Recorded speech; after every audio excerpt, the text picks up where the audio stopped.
My name's Elizabeth Dellert, and on behalf of the London Design Festival, I'm very excited to welcome you to this, the third day of our Global Design Forum. This year's theme is entitled Design @/From the Seams. And the last 3 days or so, we've been exploring plurality in all its forms. How in the seams, when forces join together and collaborations happen, that interesting sparks fly and developments are made. It's at these seams that we're going to start picking more today. Reflecting this spirit, the 2025 program is guest curated by lovely Samantha Nadeem in partnership with this year's curatorial partner, STIR. STIR is a global media house and curatorial agency which champions these themes in and around art and architecture and design. Over the past few days, we've been exploring the intersections of creativity, technology, human imagination, and plurality. We'll do that today through the theme of infinite realities, where we will reveal the ways of knowing, being, and doing, and where that can take us. This particular session is produced in partnership with our partner L-Acoustics, who have some really innovative and beautiful products that shape the sound and sound quality of amazing spaces. I'm also going to moderate the panel, so I'm going to sit down.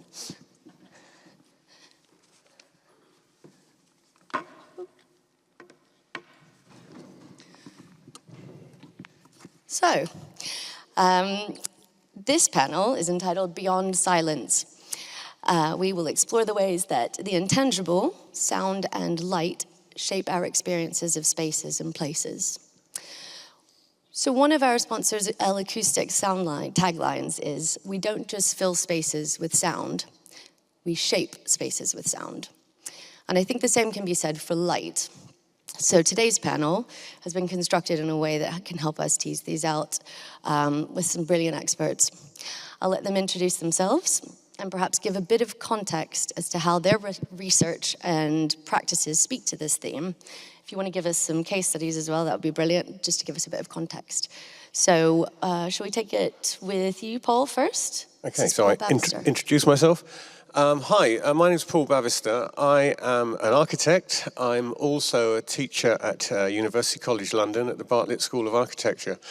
And I predominantly teach and research aspects of sound, space, and the body and perception. How we receive sound, how we think about sound, and how sound shapes the architectural experience.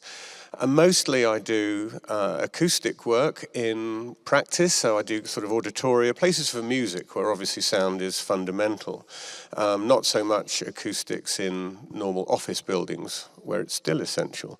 But there's a sort of a triumvirate of research, practice and teaching which informs my practice. Marvellous. Hi, I'm Kristian Krogh. I'm from Lighting Design Collective. We work in the medium of light, and we work at the intersection of architecture, space, and I guess we touch on more artistic means as well. Much like sound, light is very sensorial, and we certainly work with light in that way, that we try to look at the positive aspects of how to create more enticing spaces, more constructive spaces, whether that's indoors or outdoors. We look at how this affects the human body, and we look at research as to how we might heighten experiences, make them more universally compatible with lots of different types of people, be it for well-being or for diversity of different types of spectrum of people. Marvellous. And Andrew? Hi there, how's it going? My name's Andrew Beaton. I am a freelance composer and sound designer and mix engineer and things like that. My work covers everything from like TV and adverts and documentaries and things all the way through to installations, which is kind of suitable for this.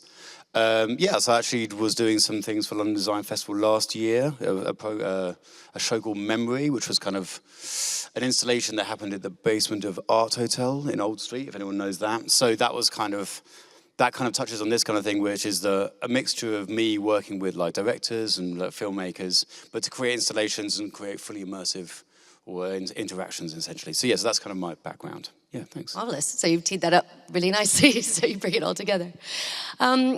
So we had a bit of a conflab last week where we riffed for a bit on all of these themes. And one particular soundbite that I've taken away and chewed on quite a lot was something that Paul said, which was that most architects can describe what a building should look like, but very few can say what it should sound like. And I'm curious, what's the consequence of that gap for end users and for the design quality of a space? Speak to that. Is this what you want me to? You can. Okay, I've got a little bit of text here. Not really text, but there's something quite important. And I'm going to try and say this without relying on my microphone. Can you hear me? Good? Okay, so when I talk to you now, right now, you're hearing the direct energy of my voice coming straight to your ears. Boom. It's coming straight directly, no effect from anything. But also, behind that early reflection of my voice, the direct energy, you're also hearing my voice bouncing off the floor, bouncing off the walls, bouncing off that back wall, and it's coming to your ears again. The room is shaping the sound of my voice, and it's bringing me to you directly. And so this room is shaping how we hear, how we listen. And I only sound like this in this room. I do not sound like this at home. When I talk to my children, I don't sound echoey. So this room is shaping my presence and your experience of me. So, but you're listening to my words. Well, I hope you are. You're listening to my words, but are you listening to the room? Are you aware that there's all of these surfaces? Are you aware that it's taking so long coming down from the roof? Are you aware that it's taking so long coming from the back? So you're listening, but are you selectively hearing? Most people only listen to music, people talking. We're not listening to the reflections of sound bouncing off walls that tell us where we are in a space. And is that connecting with our eyes? Is that saying, what I'm seeing is what I'm hearing? So these are things that our brain is calculating behind us. We're not aware of it. It's just saying, it's okay, you're in an echoey room, it looks like an echoey room, we're all right. That's fine. You're not sitting there thinking, that early reflection's a bit harsh from that side wall, or that carpet's absorbing all of my low frequencies. We're not clued in like that. You're not listening out for that. So this is creating a sense of a sensation. And Maurice Merleau-Ponty, the famous philosopher of phenomenology, he used to say that sensation was a unit of experience. And if you start thinking about that, how these things are shaping our experience, and our experience is shaping how we feel, how we remember spaces, how we remember events. Everyone says that light's our primary our vision is our primary sense. But it isn't really. Vision, we think it is, but also all of these other senses are playing in. There's a sensory congruence that is bringing in all of these different facets and shaping who we are and the spaces that we're in. Now, there's quite a funny conversation that happened earlier when I first got here. I was introduced as an architect, and everyone was sort of waiting for me to sort of explain the sound connection. And I thought it was really quite apropos, like as if architects don't have a sound connection. Like, why are you here? You're an architect. And I thought to myself, this is really actually quite fascinating, because architects don't really focus on sound. As you say, we all are obsessed with what we want our buildings to look like, but no one's obsessing about that fundamental part of the architectural experience, which is the full body experience, the sound, the smells, the touch, the sight. We're sensory beings. Architecture should be about a sensory experience, a sensory navigation through a sequence of spaces that start to create us as human beings. So sound is deeply forgotten. It's only really focused in concert halls when people really start to get super excited about early reflections and late energy and stuff like that. And the music we listen to is pretty much based on this development of composing for space. But I'm thinking, as an architect, that we should be more thinking about If we accept that a space is starting to actually frame who we are as people, then shouldn't we be taking the same level of detail as we put into auditoria, into everyday spaces? Especially when you have people who are neurodiverse, people who don't hear very well. If we want to make truly inclusive spaces, we should have the same amount of love and passion as we have for an auditoria, as we do for the everyday. Thank you, Paul. I agree. Kristian, we were talking as well about how both sound and light can work together to create safer, quieter, more accessible spaces. And I know you've done some work in that area. Can you tell us a bit about yourself, for one, and then also maybe... Yeah, absolutely. Yeah, no, Paul's right. I mean, it's a whole package, isn't it? But obviously, in dealing with light, much like anything else, it can either enhance things, or it can make it terribly worse in terms of an environment or a feeling or a memory. It's funny, we only really sort of remember the bad stuff, and I think what we try to strive for is most of the time to really not be noticed, actually, because the majority of the time when something is just perfect, you can marvel in that, but you can also just accept it, that it's great. And I think what we discussed was probably a project about a decade ago when I first kind of got involved in the biological aspects of, the fact that we are biological beings and that we've been created in a way to sense all these various things, be it sound or be it light. And that was the time when we kind of came upon the research of some scientists based here in London, actually, about the non-imaging cell under your eye, which was actually discovered not so long ago, that is very, very receptive to blue light and particular waves of light. And the reason why it's at the bottom of your eye and it's receptive to this is, we're very in tune with the sleep-wake cycle. So you'll find we're actually at our best when we try and time our days with the sunrise and sunset. And so working on a particular project, in this case for Rothschild's Bank, we were looking at how to shape the environments to make them the best for the people inside, not in terms of squeezing more out of the people inside and trying to make them more and more awake, but actually trying to shape the light and the way that the light worked with the various spectrums of light that we knew that the eye was capable of processing, to really make it as comfortable as possible in terms of that circadian rhythm, so that when the people went home towards the end of the day, we shaped the light to be much warmer so that their bodies started to calm down and they were ready to go home and eventually go to bed. Instead of pumping them full of lots of exciting white or very cool light, which is often the case in a lot of places, that actually can invigorate your body to such a degree. And I think there's now much more understanding of that as we carry around these little black mirrors in our pocket, that we're told not to use these things 2 hours before bed. But a decade or more ago, there wasn't really that understanding. So we sort of set out to do that, so that I actually, and it's probably part of my kind of Scandinavian upbringing, is that productivity comes from being balanced humans, not by, constantly trying to squeeze people for more and fewer holidays and all this kind of stuff. That all you end up then with is sort of these sort of slightly soulless people. So yeah, that building was all about that. And since then we've been looking at how we can do that, not only inside, but actually outside, to make these not only more pleasant spaces, but as Paul also touched on, more accessible for a wider audience. I myself, I have a neurodiverse daughter, so I know the effect that these spaces can have on her and other people, from sound, from light. And I think we need to understand that there has to be spaces that excite people, but there also has to be spaces that everyone can feel comfortable. Yeah, I agree. And I think we'll touch on that a bit later about the optimization versus manipulation of interior spaces, primarily because I want to talk about L-Acoustics' amazing products that they've got. I think, Andrew, so we weave you in because you've worked across creating these whole entire immersive scenarios, right? So can you tell us a bit about yourself and about how you do that effectively?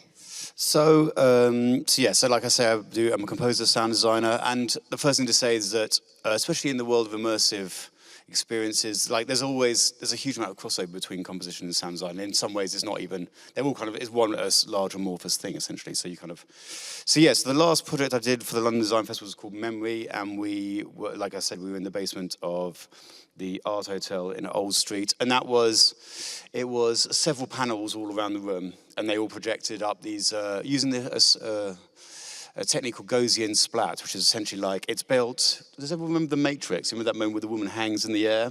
It's kind of a more AI'd version of that, where you can create tableaus of dancers, and then you projected that onto the walls. So it felt like you were in kind of like a rave, but like the whole problem was, the whole project was called Memory, so it was the feeling that you were in the rave, but from the position of the night, from the morning after. So yeah, so you kind of do, so you see what it's going to look like, and then you develop, and then you start working on the sounds that go with it. And so there's we put lots of like crowd effects in as well. So there's a mixture of music and sound design and crowd effects to try and conjure up the sensation of the memory of having been in a club from the night before. And then so that's the kind of space we're living in. And like, unfortunately, that scenario, the sound system was just a very simple sound system. It wasn't actually set up in the way that L-Acoustics would be. But it's easy to see how with something like this, you would be able to create something which was even more powerful. Because as you can immerse the audience in the environment more, and also the other thing is the sound quality as well. Like whenever you're a composer or sound designer, like the quality of the sound system with which you're using is kind of like a headroom. And if it's not amazing, then you kind of like, you can spend hours and hours making amazing music, but if it comes out of a mediocre speaker, then you can only have a mediocre experience. So as things improve, and you can place things around the room and it become more immersive and more high quality, then the emotional quality of the experience will almost certainly increase as well. If not be even supersede the original initial creative idea. So yeah. I don't know if you all went, the Barbican recently had an exhibition called In Search of Repetitive Beats that was a virtual reality thing, and you had headphones and you went with some friends, and basically it was like going back in time to an illegal warehouse rave. So you're like driving in this souped up Ford Escort out in the country, and I don't know, not Sheffield or somewhere. But then you arrive at this building, and the whole thing is brilliant because you have these joysticks in your hand and you can pick up a cassette tape. Remember those? I do. Yeah. And you can pick up flyers off the desk and things like that. It was bonkers, but it was really joyful. And then I didn't live in this country at that time, but it really, I think, encapsulated a full experience, which was really moving to me and to everyone I knew that experienced it. But that was you had the headsets, you had the whole kit. I had a similar experience. So L-Acoustics have this amazing showroom in Highgate where they have 360 surround sound, and Julie, who's here, put us through a demo where we listened to, literally when you go in the room, it's bonkers. There's a controller where we were saying yesterday, you don't even know that they are manipulating the acoustics of the room that you're in until they turn it off, or they change the setting, and suddenly something that felt like a warm and somewhat echoey space suddenly feels like a cave or a cathedral or completely dead flat when they turn it off. And you don't even recognize it's there. It's one of those subliminal things, kind of like organizing events where if it goes badly wrong, that's when it gets noticed. But if it goes really smoothly, then, but I think we've all been in situations where we can't quite explain it. We just feel that sense of unease, whether, as you say, whether what you're seeing with your eyes doesn't match what you're hearing with your ears, or, but to me, going to the showroom was a really amazing experience. I genuinely wept. Please go. I'll tell you about that in a bit, but yeah, you can feel it. It's visceral. It's in your organs. You can, elicit such emotion. And I think it's brilliant how when these two elements used cleverly and sympathetically and kindly and empathetically can really, really shape the human experience of a space and a place. We were talking about airports, weren't we? I think airports just inevitably sometimes make people feel hectic, and some airports do it really well, some airports do it really badly. Do you want to? No, I just came from one this morning. I'm amazed I'm still awake. It goes back to what you say, Paul. I think a lot of architects a lot of people in the built environment, I'm not going to point the finger at architects, I'm going to point people in the built environment and say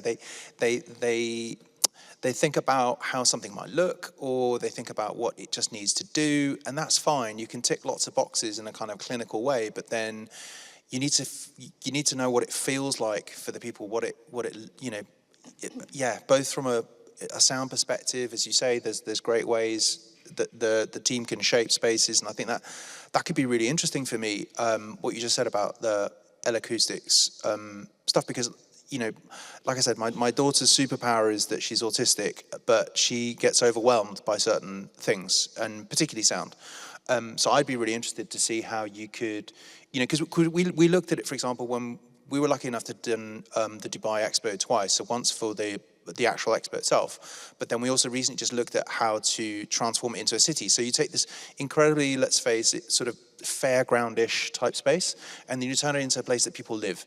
And one of the mandates from the client was, we need to be mindful of the fact that there is going to be a wide audience here, and some people are going to like the excitement, and some people are not going to like the excitement. And so we had to create corridors within that scheme that people who were diverse, they could go through these spaces without being overwhelmed, without having sensory overload.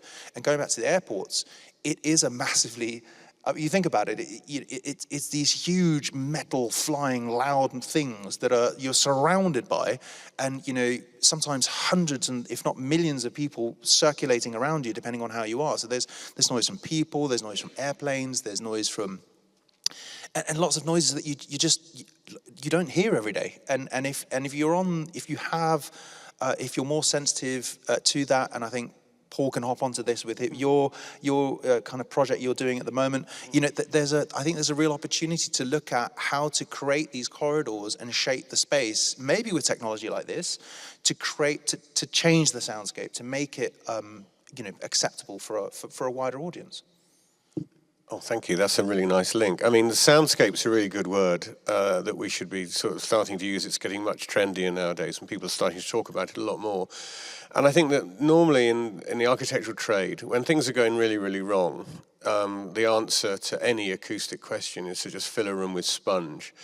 And there's this sort of fetishization of silence in this industry, which everyone goes, oh, Jesus, I don't really know so much about it. Let's just make everything absorbent, and it's so spongy, and you can't hear any noise, any room, which is kind of good from some points. But it's also, as I said earlier and alluded to, we need sort of the clutter of everyday acoustic reality to help us navigate and help us be humans, be who we are.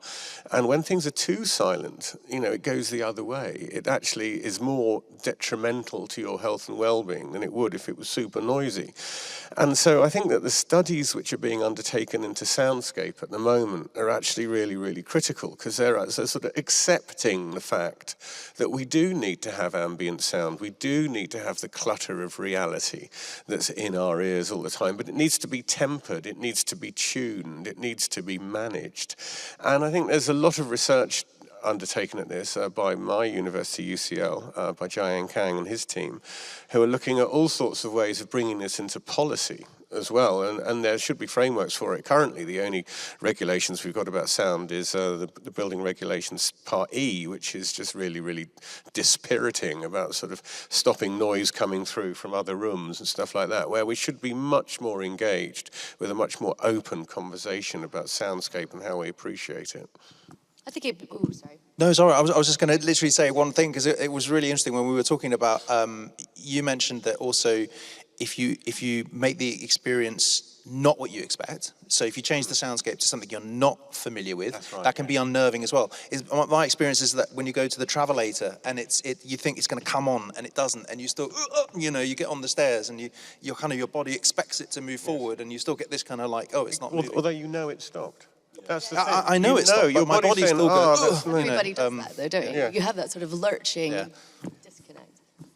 That's a factor of predictive coding, apparently. It's what happens when the model inside your head, because we've all got a model of a space inside our head, and when that model doesn't match the reality, then you go into an uncanny valley of sort of fear, as it were. And this is why filling a room with sponge is so deadly, because it looks, let's say you fill this room full of sponge. I mean, this room's quite nice in the fact that it sounds how it looks. I can hear the late energy.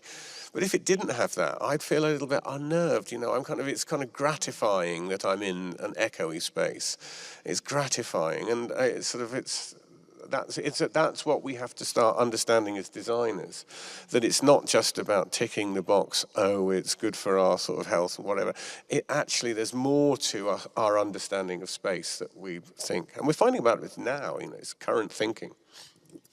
So yeah, so like I definitely agree with that in terms of like the spaces where we live and work and things. But like from my point of view, as soon as I hear that opportunity to make people feel uneasy, that makes me quite excited. Well, that's an opportunity. Yeah. Like you know when you watch like a horror film and you see something scary, but it plays like childish music and stuff. Like that ability, that friction between like what you expect and what you get, and that uncertainty is actually for me as a creative person, I'm like, oh, there's a place in there to create mood.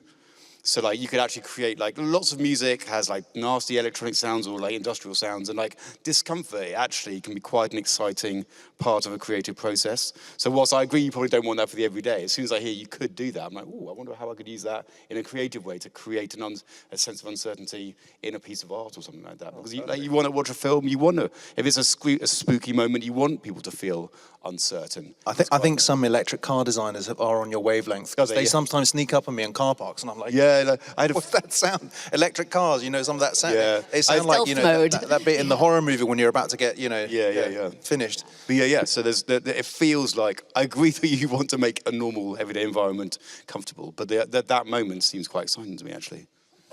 I mean, that is the wonderful thing about design, is there are aspects of it. When is a problem an opportunity? And I think this is why this panel is very well curated, because we can talk the positives about everything. It's not for every day, but every now and again, maybe a little bit of uncertainty is nice from time to time. Like, or you create it and then you remove it, and the feeling of it being removed is powerful. I think that's part of an essential sort of architectural dialogue, where you actually do have a sequence of spaces, and you're using some of those spaces to sort of try and violate expectations.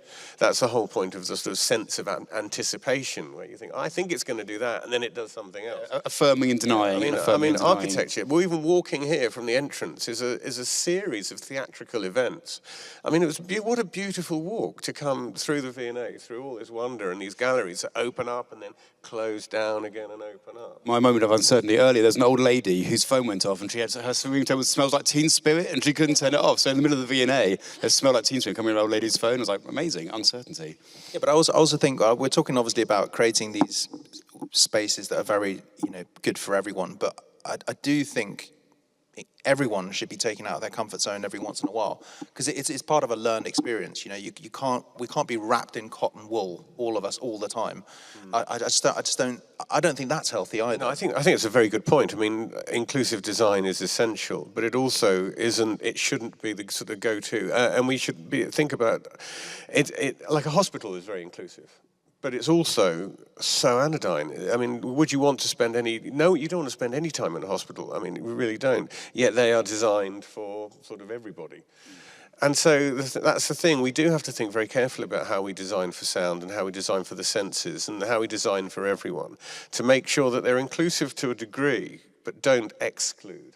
And that is, I mean, I'm probably not qualified to talk about this, because this is a very sort of emotive subject and very difficult. And I think it's something that people are starting to talk about. Like, there's the Lighthouse Project, which Arup did in San Francisco. And the Lighthouse Project was a project primarily for blind people, but sort of sighted normal people had to, ableist, other people would walk with them into the building. And so what they did, they had reflective panels at ear height, so that if you were partially sighted, then you were aware of the walls. You could hear them. You could hear the reflections coming back at you. But it still looked like a very beautifully designed building. It did not look like it had been tailored exclusively for blind people. And I think that sort of mixed mode of inclusion is actually really progressive and really exciting. I mean, it's not addressing everything, and I don't think we can, but we can inspire. You can improve one area, but it doesn't necessarily mean you would make another area worse. That's a much better way. You can have the best of both worlds. It doesn't need to be binary. Exactly. Yeah. It's not mutually exclusive, I believe. Exactly. But you can't exclude. Because I don't do that with my daughter, for example. I try to introduce her to more and more sounds, more and more spaces and stuff like that. Because otherwise, we're going to end up just walking particular. And I don't think she's going to enjoy that either. She needs diversity and stuff like that. But, so I think you do need to have a wide variety of spaces and opportunities.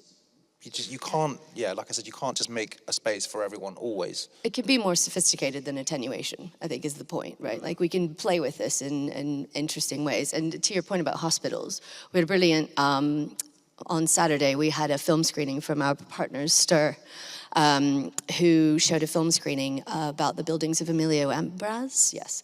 And there's this brilliant hospital in Italy that I didn't know about till I saw that film, which was brilliant. That his, Emilio Ambras' thing is that he includes the landscape within his structures. So he buries some, there's plants everywhere. And there's a really beautiful passage in that film that showed a nurse stroking these toes of a baby in an incubator, and then this other woman going outside and stroking the leaves within the greenhouse within the building. And it was, see the screening, it's a beautiful film called Green Over Grey.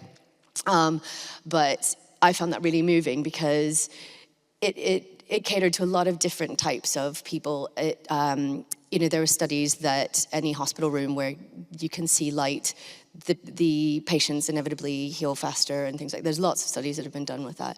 And I think a lot of that is to do with the light, the proximity to nature, the access to joyful sounds, and acoustic comfort, if that makes sense.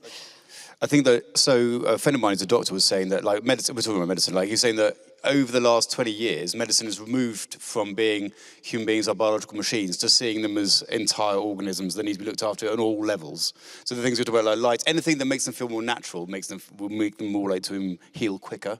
You can't just be like, put them in the room and give them a shot and they'll be fine. Like the more you can make them feel comfortable and happy, they will actually improve more, even if, it's really important.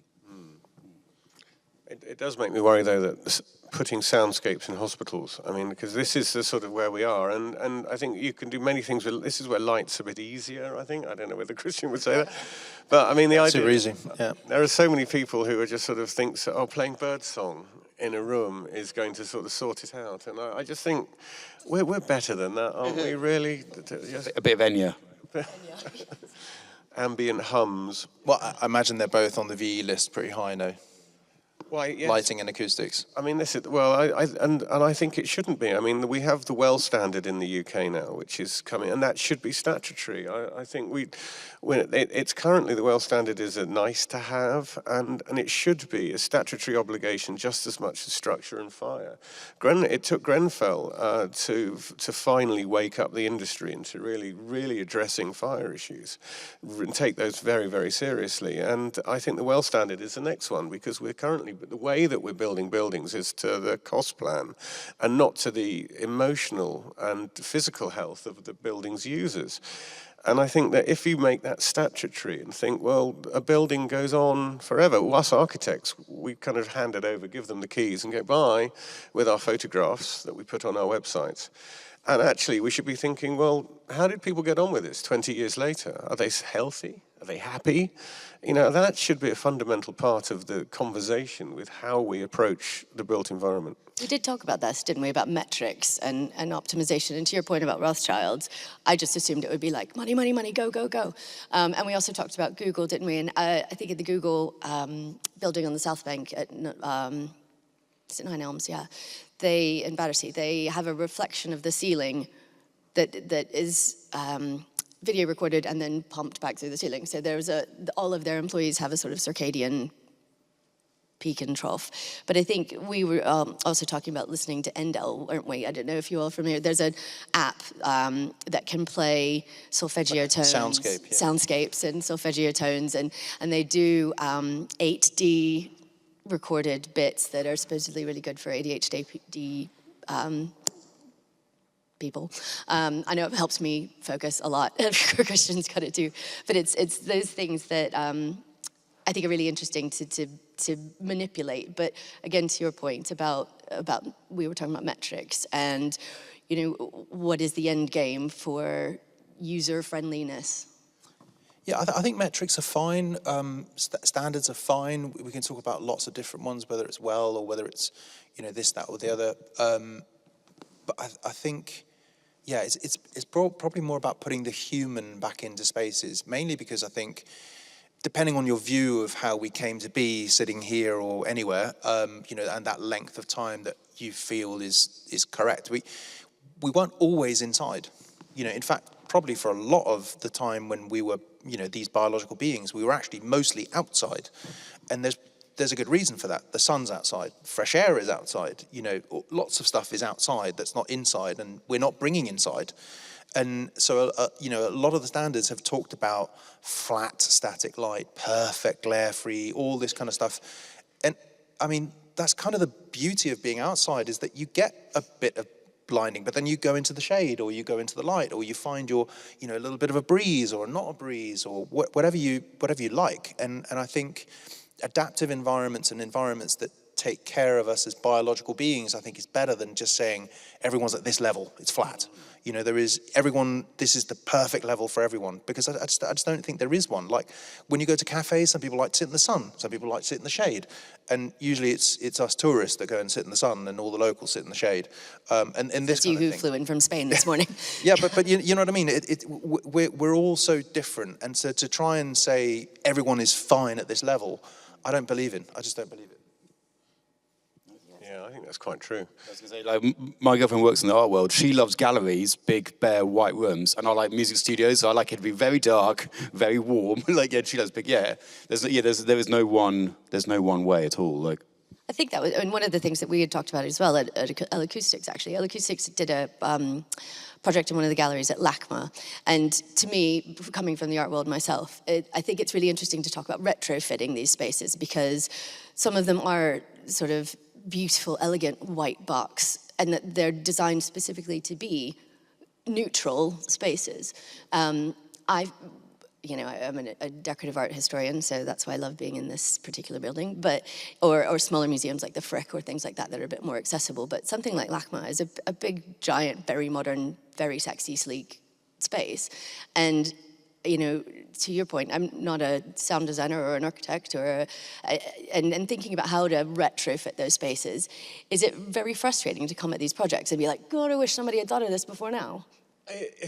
Yes, it is, but I suppose we're doing some work in an old library in Cardiff, where we're fitting an electroacoustic enhancement system to allow an orchestra to rehearse in the space. So that's very similar to the L-Acoustics work, and it is frustrating, because there's all sorts of things you've got to put in. You've got to put in a lot of absorption, because you want to take the room out of the equation, because you want to be able to control the environment exactly. So you've got to put a lot of sponge in, a lot of absorbent material to take the actual reflections of the room out. I mean, the sound works very, very quickly. The earlier reflections that tell you you're in a space are between 0 and 80 milliseconds. That's the time it takes for you to get a picture of a room.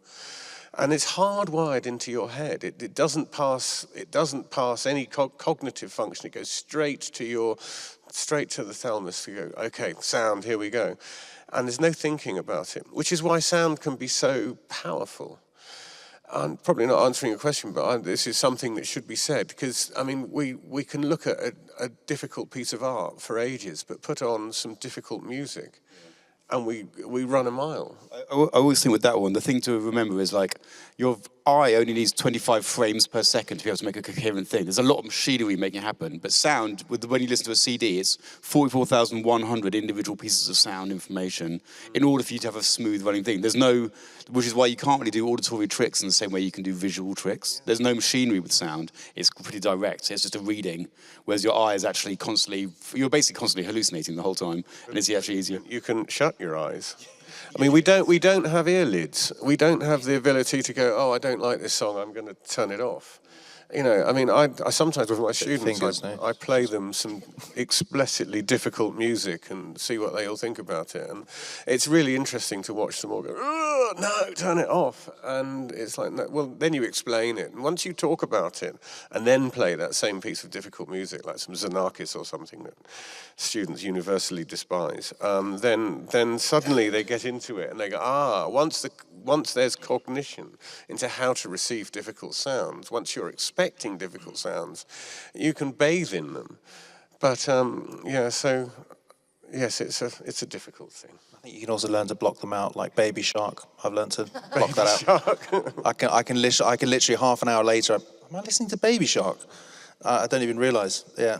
But It's in there, magical. though. It's in there. But there's also the other side of things where we talk about sound is like there's also the non-audible range of sounds, which actually has a massive influence on how you feel. Like, so there's sounds which are below your auditory sound, but still make your whole body buzz and fizz. If you go to a big gig, what's happening you can't even hear, but actually has a massive emotional effect on you. Like, you get really excited. Like, so in some ways you can even write music which you can't hear, but emotionally has an impact upon you. Mm. Yeah, I think we were talking about in the Indel app with the solfeggio tones, you can choose your frequency. And I guess everybody has 7.83. It's a very sort of REM based thing. But everybody can pick their own frequency, and it's like 512 or 128 or whatever the universal frequency of the earth is. And there are a lot of things that are really grounding to people and that they just find instantly soothing or energizing. And you can change the frequency during the day, and you can manipulate it with that app. And to me, I thought that was pretty bonkers. But you're right, there have been so many studies, you know this better than anybody. But like there was one in Hackney Church last year where you put a blindfold on and they sort of took you through a whole sort of soundscape. And it's just amazing to feel it. Or anybody that's gone to a sound bath, right? You feel like your liver jiggling. And it's kind of a lovely thing. What were you saying, Paul? Well, I think the physical reaction to sound is really incredible. I mean, there's a band called Sun who play a lot at the moment. I love going to watch them, and they play very low frequencies, very heavy, and it's a physical experience. I mean, they're a bit of a one-trick pony. It's some trick, but that's it. You go, and it's just, well, you're vibrated for an hour and a half, and everyone comes out transcendent. And I'm a bit skeptical of the sort of the 110 hertz is my sort of emotional centering. I'd like to see more scientific research on that, and if you've got it, I'd be happy to read it. But I'm sort of strange. A lot of people come up to me and say, "What do you think about this frequency?" As if it's some sort of magic, and I'm going, I don't know. You know, why? Why would it be like that? Well, maybe I'll jump onto that then, because I'm actually a big believer in different types of therapies, and I was a huge skeptic of these things. But about 7 years ago, when we moved to Madrid from London for work, I was suffering terribly from hay fever. It just got worse and worse and worse every year. And my wife found a therapist who works in bioresonance. And I was like, here we go, what a waste of time. So I took it really, really skeptically. But she worked with me for about 3 months using bioresonance to try and get to the underlying of what was causing my hay fever. And I had literally been prescribed the strongest types of antihistamines in the UK, and I was still wheezing every night and feeling awful. Anyway, so scroll forward to the next hay fever season in Madrid. I didn't have a single sneeze, not a sniffle, not a scratch, not nothing. And I thought, well, it's got to be different trees or something. So maybe it's just a Madrid thing. But then I moved back to London, 2 years, nothing. And then to the Middle East, nothing. And then back to Europe, nothing. And you know, I can only put it down to having done that therapy, which is a type of sound therapy. Sure. And I haven't had to take antihistamines since. What did that therapy entail? Can you tell us more about Oh God, now I'm going to sound like a loony. We'll follow you down this road. It's to do with the resonance of certain things to your body, and basically it goes a little bit to, I think, some of the stuff you're doing now with sound, which is that people who are, you know the word, I'm sorry, I'm not, but auditory sensitive to certain things that sort of hyperacusis. There you go. Right. Yeah, hyperacusis or misophonia. Exactly. So the theory goes that your body has been, had some bad interaction with something, and therefore it learns every time it gets this that this is bad, And you have to unlearn that experience from the body, that this is not actually bad, it's not, it's not going to kill you, and you don't need to defend yourself. And that's the theory. You go through this, you try and figure out what it is within your body. And in my case, it was sugar. So actually, I had a real, and I didn't really realize, but when I thought about it some more, certain times when I had sugar, I got terrible headaches. And so, going through this therapy and working this out, yeah, like what can I say? I don't take antihistamines anymore at all. And this is like 7-8 years ago. And that's the only thing I can put it down to. Other than that, or my wife is sneaking them in secretly. I wonder if it will work with my nut allergy. I might have to go see your man. That's why I went, because a friend, an ex-colleague, a Gorka from Venezuela, he had like, I think something crazy, like, I can't remember how many serious allergies he had. And he was like a bubble kid. Like even when he just couldn't be in certain environments because he was so terribly allergic to things. And he tried this. And he got rid of a wide list of these things and stopped being, a bubble kid. And some things he's still allergic to and he's going through it. And he recommended this. And I was like, come on, really? But yeah, there we go. I think one of the things we will go to some questions in a minute because I'm sure you all have a lot for these guys. One of the things I wanted to touch on sort of goes back to your point about sort of resonance. And I think what is really interesting is how these two elements can really build human connection. And as a middle-aged raver, it's kind of, in fact, it is very important to me to be in a space where people are experiencing the same scenarios. And to you, Andrew, with these immersive experiences, even in the showroom at L-Acoustics, you're in the same space, it's a very controlled environment, but to me, I think it's really interesting that you can be from all shapes, colors, classes mostly. But if you're in the same space, you're all experiencing the exact same thing on a visceral level, alchemical level. And maybe you guys can speak to how you think these impact those. Well, I mean, there's some really exciting research being undertaken at the moment on a physiological response to sound and architecture, and they did some research in heart rates and galvanic skin response when listening to classical music, and they noticed that the audience was getting in sync, so their heart rate and biorhythms were getting in sync with the music, with the experience. And so that gives us that sort of shared experience, that moment of epiphany that you get when you're going to things. And this goes back to the sort of that sense of anticipation and how that all of these sort of group events come from a sense of anticipation, a sort of a sense of growing excitement, and then that excitement is then sort of rewarded because you anticipated it and boom, it's fantastic. And of course, conversely, the opposite happens. If you violate that expectation, that also brings people together.